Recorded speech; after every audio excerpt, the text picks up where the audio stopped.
It is one of the most unsettling, deeply uncomfortable, and frankly terrifying moments in the entire biblical narrative. Picture a man who has dedicated 40 years of his life to a grueling, thankless, agonizing task. He has sacrificed his comfort, his reputation in Egypt, his peace of mind, and his very identity to lead a massive, rebellious, and perpetually dissatisfied nation through a brutal, unforgiving desert. He has interceded for these people when they absolutely deserved divine destruction. He has borne their burdens, listened to their complaints, and absorbed their vitriol until he is physically and emotionally broken. And then, at the very edge of the finish line within geographical sight of the goal he has bled for his entire life, he makes one mistake. Under the crushing weight of personal grief and sheer psychological exhaustion, he hits a rock with a wooden stick instead of speaking to it. The water still flows. The people are still saved. The miracle still happens exactly as the crowd needed it to. But the sky immediately darkens for Moses. The voice of God descends and delivers a devastating, permanent verdict. Because of this single action, this momentary lapse in protocol, Moses is handed a death sentence. God tells him that he will die in the wilderness. He will never set foot in the Promised Land. If you have ever read the 20th chapter of the book of Numbers, you have likely felt the quiet, lingering injustice of this moment. It feels utterly disproportionate. It feels like God is acting like a volatile, unforgiving manager who fires his most loyal, hardest-working employee over a minor procedural error on a random Tuesday afternoon. For thousands of years, rabbis, scholars, and everyday careful readers of the Bible have agonized over this text. If you grew up in a Sunday school classroom, or if you have listened to popular pastoral sermons, you have almost certainly been handed a highly simplified, moralistic version of this story. You were likely told that Moses simply lost his temper. You were taught that the lesson of Numbers 20 is fundamentally about anger management. It is a cautionary tale about keeping your cool under pressure, about not letting frustrating people push your buttons, and about the dangers of losing your patience. It is a neat, tidy, and easily digestible life lesson. There is only one problem. The scholars, the linguists, and the theologians who spend their lives immersed in the ancient Hebrew manuscripts and the Koine Greek of the New Testament know that this passage is not fundamentally about a man losing his temper.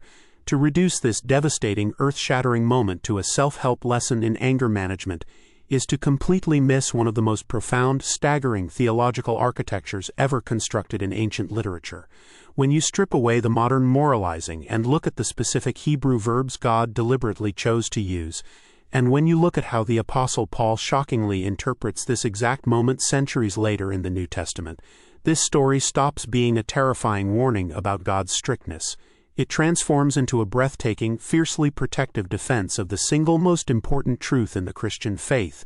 To understand why Moses was barred from the land he spent his entire adult life walking toward, we have to look past the English translation. We have to go back to the original languages, trace the hidden timeline of the wilderness, and understand the absolute, unyielding, life-or-death importance of biblical typology. The story of the rock actually begins 40 years earlier, in a completely different location, recorded in the 17th chapter of the book of Exodus. The Israelites have just been liberated from Egypt. They have crossed the Red Sea. They are encamped at a place called Rephidim, and there is a severe crisis. There is no water. The people are panicking. They are turning into a violent mob, and Moses cries out to God, saying that the congregation is almost ready to stone him to death. In Exodus chapter 17, verse 6, God gives Moses a very specific, highly symbolic instruction. He tells Moses to take his staff, specifically the staff he used to strike the Nile River, and turn it into blood, and go stand before a specific rock at Horeb. God says, I will stand before you there on the rock, and you shall strike the rock, and water shall come out of it. If we look at the ancient Hebrew manuscript for Exodus chapter 17, the word God uses for strike is the Hebrew verb nakah. This is a word that carries immense violent weight. If you open Strong's Concordance or consult the Brown Driver Briggs Hebrew and English lexicon, the root word nakah is defined as to strike, to smite, to beat, to punish, or to slay. It is not a gentle tap. It is a word of severe physical judgment. It is the exact same verb used in Genesis when Cain strikes and kills Abel. It is the exact same verb used when the Egyptian slave drivers strike the Hebrew slaves, and when Moses strikes the Egyptian in retaliation. God is literally commanding Moses to take the instrument of divine wrath, the staff that brought plagues upon Egypt, and execute physical judgment on the rock. But look closely at the text. God says, "I will stand before you there on the rock." God places himself on the rock, and Moses brings the staff of judgment down. Moses obeys. He lifts the staff, he executes Nakah on the stone, the rock is fractured, and life-giving water gushes out to save a dying, rebellious people. Now we fast forward 40 long, agonizing years. An entire generation of Israelites has died in the desert just as God promised. We arrive at Numbers chapter 20. The Israelites are now in the wilderness of Zin, encamped at a place called Kadesh. It is vital to understand the psychological state of Moses in this exact moment. The chapter opens with a single heartbreaking sentence, "And Miriam died there and was buried there." Miriam was Moses' sister.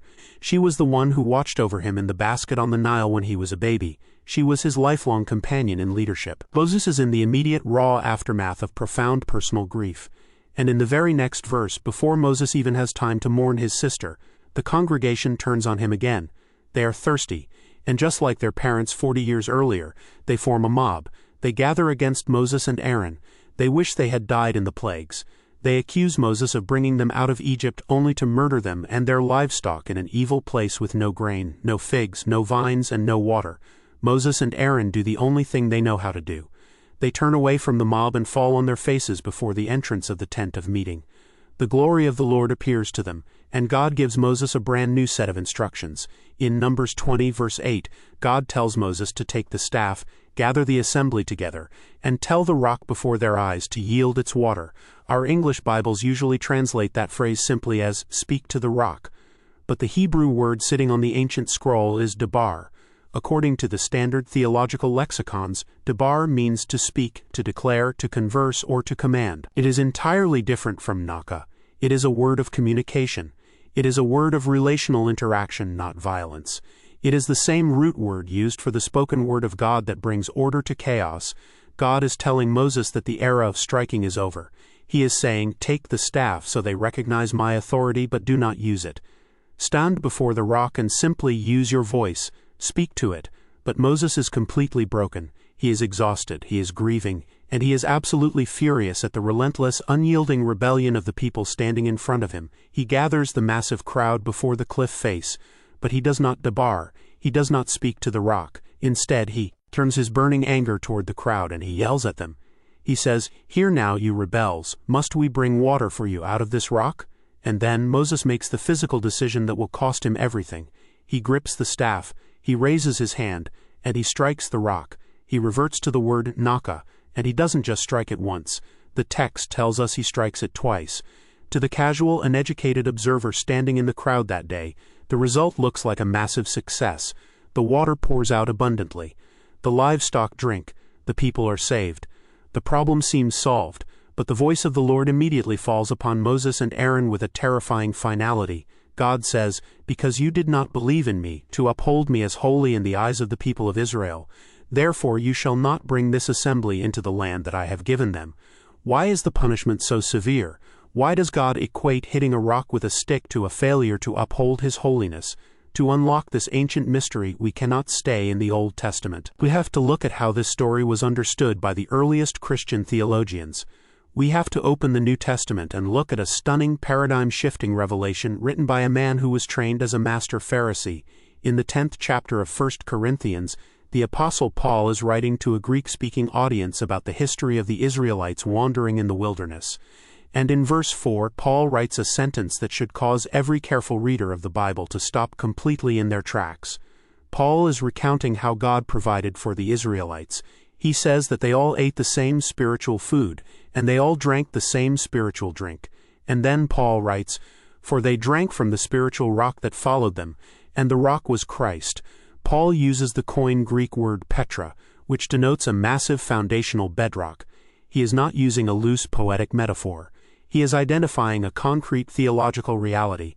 Paul was well aware of ancient rabbinic traditions, often found in the Targums, which suggested that a literal well or rock followed the Israelites through the desert. But under the inspiration of the Holy Spirit, Paul elevates that tradition and reveals the true identity of that provision.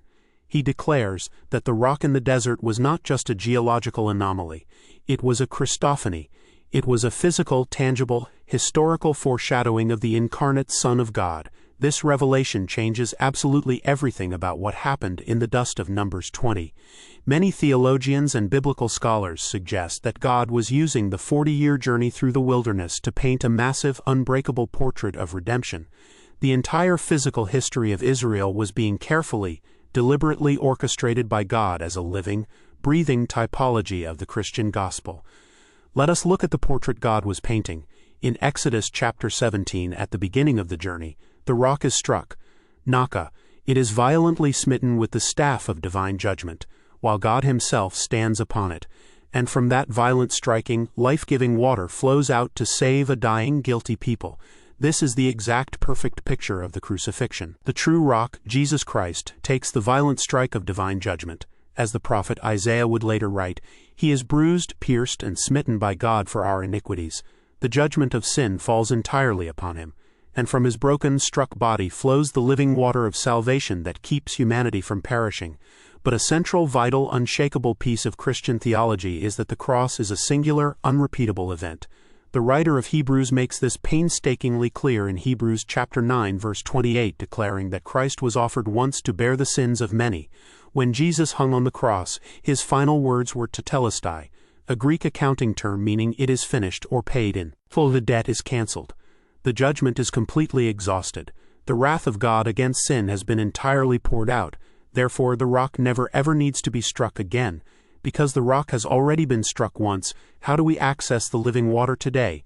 How do we receive grace? We simply debar, we speak, we ask, we use our voice. Romans chapter 10 verse 13 says that whoever calls on the name of the Lord shall be saved. We do not have to recreate the sacrifice. We do not have to beg God to punish Jesus again. We do not have to beat ourselves up or perform acts of religious self-mutilation or strike the rock a second time to prove we are sorry enough to receive grace. The judgment is over. Now it is only a matter of relationship. It is only a matter of speaking. When Moses stood before the rock in Numbers 20, God was trying to finish the beautiful eternal portrait of grace. God said, "Speak to it." The judgment of Exodus chapter 17 is in the past. Show these rebellious people that my grace is now freely available. Show them that they only need to ask. But Moses, blinded by his own profound anger, his exhaustion, and his desire to control the narrative, completely ruined the picture. He took the staff of judgment, and he executed Nakah on the rock a second time. And he didn't just strike it once in a moment of slipping, he struck it twice. By striking the rock a second time, Moses was visually preaching a false gospel to the nation of Israel. His actions communicated to the millions of people watching that the first strike was not enough. He communicated that God was still angry. He communicated that the rock must be perpetually beaten, physically punished over and over again, in order to release grace. Moses allowed his personal frustration with the people to rewrite the public character of God. He took a holy moment designed to showcase the effortless, spoken, unearned grace of the Almighty, and he distorted it into a violent, angry display of human effort and punishment. God could not let that shattered portrait stand. The typology was simply too important. The visual representation of the coming Messiah had to be protected at all costs, even if it meant sidelining his most faithful servant. Furthermore, Moses made a secondary, equally devastating theological error with his mouth. Before he struck the rock, he yelled at the crowd, "Must we bring water for you out of this rock?" Notice the pronoun. We. Moses and Aaron inserted themselves into the miracle. In their anger, they forgot that they were merely messengers. They positioned themselves between the people and the provision, acting as if they were the source of the salvation. Moses inadvertently claimed the glory that belonged exclusively to Yahweh. He made the water about his own power and his own exasperation, rather than God's mercy. When you understand the staggering weight of the typology, that Moses struck Christ twice and claimed God's glory as his own, the severe punishment suddenly makes perfect, terrifying sense. But there is another layer here. There is a profound historical and symbolic necessity regarding who actually gets to bring the people across the Jordan River into the Promised Land. Moses is the ultimate biblical representative of the law. He is the lawgiver. He is the man who descended from Mount Sinai with the tablets of stone. He embodies the Torah, but there is a brutal, unrelenting truth embedded deep within biblical theology. The law cannot bring you into the Promised Land. The law is a magnificent, holy tool. The law can lead you out of Egypt. The law can guide you through the harsh realities of the wilderness. The law can show you your sin, expose your rebellion, and point you toward the boundary of holiness. But the law cannot give you rest.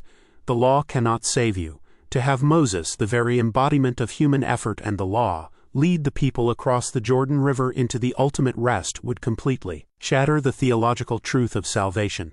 It would suggest that keeping the rules is what finally gets you into heaven. Moses had to die on the outside, looking in. He had to lay down his staff. He had to hand his leadership over to a younger man who would physically lead the people into the promise. And who was that man? His name was Joshua. In ancient Hebrew, the name is Yehoshua, which literally translates to Yahweh is salvation.